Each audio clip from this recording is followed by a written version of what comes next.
నేను కూడా నా సొంతంగా రాజకీయాల్లోకి నేను వ్యక్తిగతంగా వచ్చినప్పటి నుంచి కూడా నల్లూరు పాలన ఎప్పుడు కూడా పెద్ద ఎత్తున ఆశీర్వదిస్తూ ఉంది.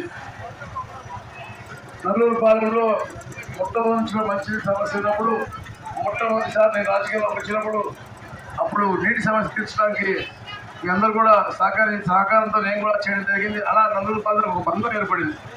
దాని తర్వాత చంద్రబాబు నాయుడు గారు పాదయాత్ర కూడా వచ్చు, రైతుల పాదయాత్ర కూడా వచ్చు, ఎలాంటి ప్రోగ్రాం పెట్టినా కూడా నల్లూరు పాలన పెద్ద ఎత్తున అందరూ కూడా పార్టిసిపేట్ చేయడంతో పాటు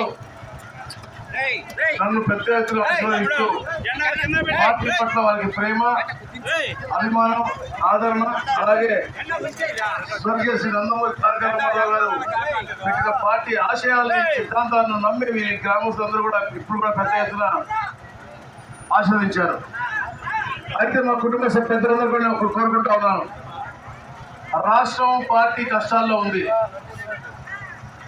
రాష్ట్రం 30 సంవత్సరాలకి వెళ్ళిపోయింది.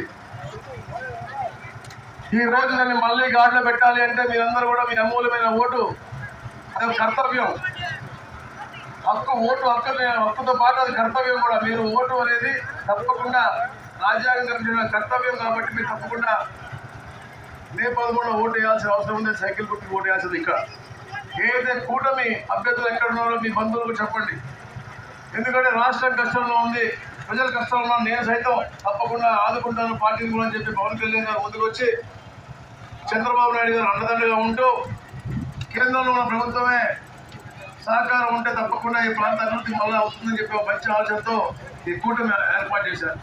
ఇక్కడ కూటమి అభ్యర్థి గారు ఏ పోటీ చేస్తారో మీ కుటుంబ సభ్యుడిని మీ ఇంట్లో భాగస్వామి అయితే మిత్రులారా